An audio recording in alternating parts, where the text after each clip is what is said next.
dahil sa pagbabanta ni Miss Maharlika kay girl at sa kanyang mga kasabwat. Sabi kasi ni Miss Maharlika, "Wag na wag ka ng tutungtong dito sa dahig." Wala naman daw siyang role, eh, 'di ba? Kaya lang siyempre si girl parang nag-a-apply yata ng student visa and, maybe may mission. Baka nga ang tingin ko diyan mga kababayan, ay gusto niyang huwag lumaki ng lumaki yung crowd sa dahig. Kasi hangga't nandiyan ang mga Pilipino, 100 days ng mahigit yata si PRRD nakakulong, right? Is it? 100 days na? Is that so? Eh, 'di ba maiisip ng ibang mga bansa na, "Ay, bakit pinakulong 'to, eh, mahal naman ng mga Pilipino. Hindi kaya ano, ang nagpakulong dito ay mga adik?" Kasi Duterte was known as, 'di ba, the punisher of the, drug syndicate or cartel. That right? Kilala si PRRD na the punisher or kalaban ng mga drogista, ng mga gumagawa ng illegal, lalo yung mga droga. Pagdating sa droga, 'di ba, kalakaran ng droga, baka ang nagpa-kidnap dito, eh, ano, hindi lang mga NPA, terorista, pati na rin ang mga drug lords o sindikato at kartel. O balita ko sa Ilocos may naano na naman, may nasamsam na naman na ano ba 'yun, na tiyabu or kokaina. Meron na naman, bulto-bulto, milyon-milyon daw ang halaga. Ilocos? Ay, parang may kilala akong taga Ilocos. Anyway, so sa babala ni Miss Maharlika dito sa balang araw daw, I think pagbalik niya ng US, papalipad na yata ng US ngayon si Miss Maharlika, no? Eh, papangalanan niya yung girl. Kapag hindi, unang babala ni Miss Maharlika, huwag ka lang babalik ng dahig. Kasi baka nga sinasabotahe niya yung mga tao doon kaya nagkakawatak-watak. May money involved daw, sabi ni Miss Marlica. May money involved. Ibig sabihin may pera si girl. Ang depensa naman ng iba, mapera at mayaman naman na yan si girl. Okay? So, okay, mayaman at mapera ka, pero yung posible namang hindi ka pa masilaw, hindi ka pa rin masisilaw sa pera. Minsan kung sino pang mayaman, sila pa yung ganid.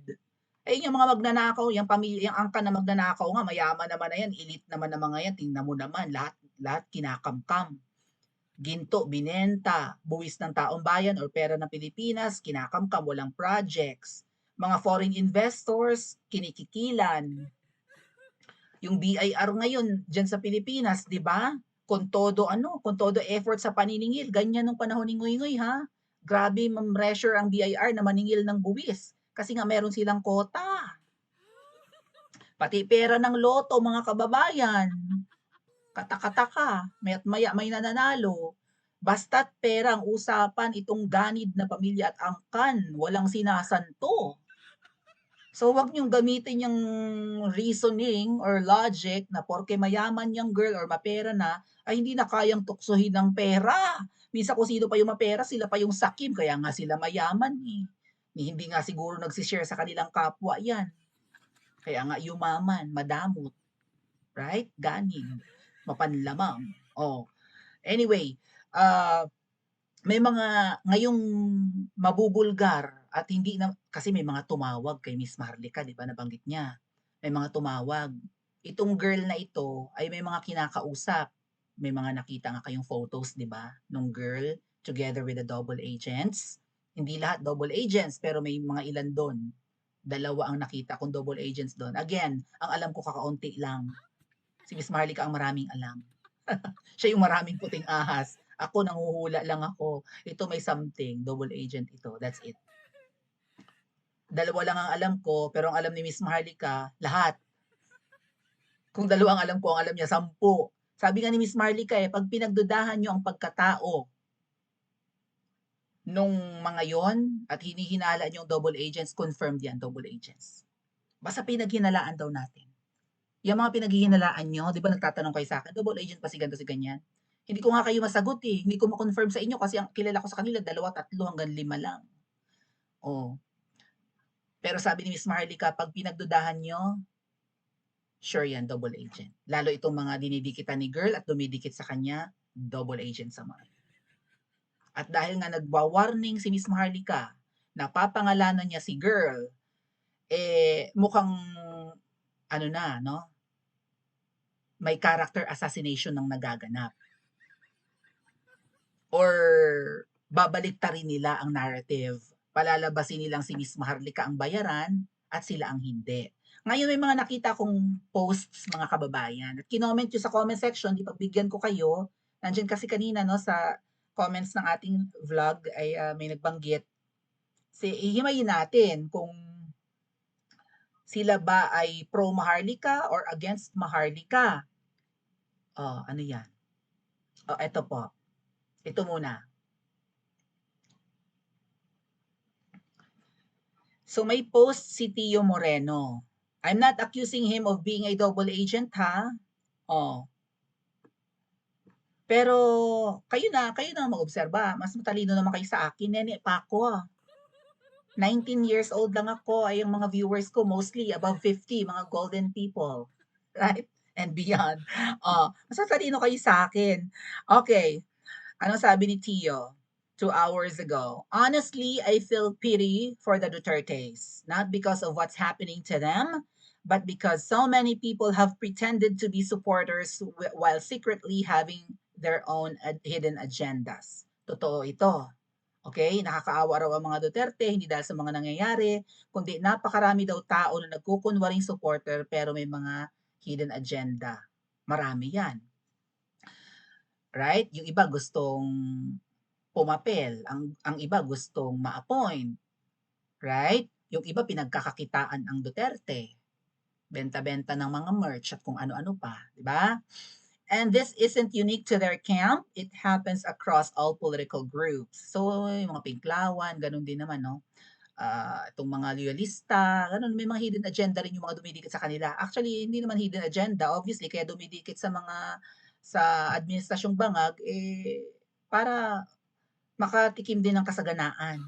Kasi ang mga ensaymada at kung sino-sino pa, known bayaran, di ba? To those who have remained genuine in their support, thank you, sabi ni Tio. But to those who are only pretending because they have something else to gain, remember the Dutertes are not fools. They see through the acts. Tama ka dyan, Tio. Ngayon, ang tanong ko sa'yo, may mga dumidikit kasi sa'yo at mga tropa mo yung iba. Pero dalawa doon, at least yung kilala ko ha, dalawa doon double agents. Bakit kayo magkakadikit? Matalino ka naman, although hindi mo natapos ang iyong pag-aabogasya, magaling kang magsulat, although mahina ang iyong communication, ang iyong oral communication skills, you're supposed to be good at oral. Di ba, Tia? Dapat magaling ka sa oral. Pero sa written communication, mukhang mas forte mo yan, bakit ang mga tropa mo ay double agents, Tiyo? Dalawa nga lang ang kilala ko eh. O si Miss Maharlika ang tatanungin. Lahat ng pinagdududahan na double agents, confirmed. Double agents. Yung mga kadikit mo, kung si Miss Maharlika ang pakikinggan at paniniwala at 'di ba? At kung susundin natin yung sinabi ni Miss Maharlika, lahat ng kadikit mo double agents. Baka mahawak ka. Bulok na kamatis. Kung matino kang kamatis, Tiyo, huwag kang sumama sa kaing ng bulok. Be independent, just like me, just like I. 'Di ba? Wa akong pakils. Hindi ko kailangan dumikit sa kung sino-sinong mga vloggers. I can stand alone. So can you. Kasi lalo ikaw, WFH ka, di ba? Yeah. Wa ka, di ba? WAH tsaka WFH. You can do it alone. Well, anyway, maganda rin naman na may mga tropa, pero mag-ingat ka, Tiyo. Mga tropa mo, double agents. Mahawak ka. Oh. Ngayon, sino kayang inaakusahan ni Tiyo? Baka double agents na ang kanyang inaakusahan. Kasi may mga, kaya nga double agent dumidikit lang sa mga Duterte kasi ginagamit ang mga Duterte. At the same time, nagagamit din ng kalaban para magmanman. Di ba? Oh. Ang comment ni Alvin sa post ni Tio ay, yung si Alvin, yung chipmunk na nakaaway ni Miss Maharlika sa dahig. Oops, kinda ka, nino, kinsa, typo error siguro. Oops, kinsa kaha nino, sino daw kaya yon? Spill the tea daw, Tio. Ibulgar mo na daw, Tio, kung sino yung mga may vested interest and hidden agendas. Again, yung mga hidden agenda, gawain nyo ng mga double agents. Nagmamanman. Nagkukunwaring Duterte supporters, pero nagmamanman. Kasi nga, merong nagmamantika sa kanilang mga nguso. O, nakapost-post din yung Alvin. The term well-oiled machine is real. O katotohanan daw talaga, well-oiled machine. And yes, it's heavily funded. Oh. So, bonggang-bonggang datong ang ginagastos. What comes to our mind, si Tambaluslos kaagad. Tapos inaakusahan nila akong tao ni Tambaluslos. Baka mamaya bilyonaryo na ako mga ate at kuya dahil sa funding ni Tambaluslos ha. Baka mamaya si Miss Maharlika akusahan na rin nilang vlogger ni Tambaluslos. Hindi naman nila pwedeng akusahan si Miss Maharlika na double agent ni Liza. Ay di primerang kaaway ni. Saan ka naman nakakita ng double agent binabatikos yung financier. Di ba? Oh, inaakusahan nila akong double agent ni Tambaluslos, binabatikos ko naman si Tambaluslos. Oh, si Martin Romualdez. Oh, silang inaakusahan kong double agent na hindi binabati-batikos si Mangga ay hindi bukod binatikos kunwari nung bago mag-eleksyon. Pero eventually kinampanya. At todo talaga, walang humpay pangangampanya para kay Mangga. Oh, booking. Oh. So heavily funded raw, but to what end? To flood the space with negativity? Ayan na naman tayo. Oh. Positive, kunwari. Minsan yung sino nagbabanal-banalan, siya pa yung pangkanalang di ba, pagkatao or imbornal. To distort truth and mislead readers, to divide and conquer. Yeah. It makes you wonder, are we at war with our own people? Sabi ni Alvin the Chipmunks. Makes you wonder, 30 anyos ka na, hindi ka natuto sa Philippine history, Alvin? Are we at war with our own people daw? Tumungtong ka naman ng high school at college, hindi mo alam na the biggest enemy of the worst enemy of the Filipinos are the Filipinos? Hindi mo napanood yung pelikula ni General Luna, nandun yun. Ang totoong kalaban ng mga Pilipino ay hindi Hapon, kundi ang kapwa nila Pilipino. Kasi may mga makapili, may mga double agents. Diyan nga nanggaling yung word na double agent eh. Sa mga makapili, sa mga traidor, sa mga balimbing, sa mga ahas, sa mga hudas, sa mga Trojans. Panahon pa lang ng Kastila, may mga traidor ng Pilipino. May mga nagchuchuchu na. Yung kumpisalan, nagkukumpisal doon ang mga Pinoy, ay kami po ay miyembro ng Katipunan, meron po, Father, hinihingi ko po ang iyong basbas, dahil po meron kaming pag-aaklas na gagawin, meron kaming lulusubin sa bandang Rizal, sa may bandang Tanay, sa may bandang Cavite, chuchu doon, kunwari nangungumpisal, or maybe nangumpisal naman talaga, ito naman si Padre, syempre, ang pare ay alagad ng